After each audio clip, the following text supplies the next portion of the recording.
Hello, বলছি ছুটিটা না পেয়ে গেছি রে।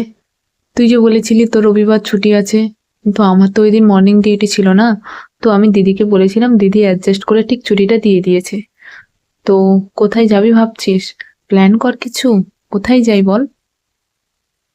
বলছি শোন না, অনেকদিন মনটা বলছে একটু বড় মার কাছে যাব। যাবি একটু? চল ঘুরে আসবো। বেশি দূর তো না, এখান থেকে মাত্র 1 ঘন্টা 2 ঘন্টা রাস্তা। একদিনই যাবো, একদিনে ফিরে আসবো। হ্যাঁ। হ্যাঁ। জানিস ছুটিটার জন্য দিদি কোনো আপত্তি করলো না। একবারই বললাম, দিদি আমার না ওই দিন ছুটি চাই। দিদি ঠিক অ্যাডজাস্ট করে আমার ছুটিটা রেডি করে দিল। তাহলে চল না, এই তো সময়, একদিন ঘুরে আসি। পরে যদি আবার এই সময়টা না থাকে, যাবি?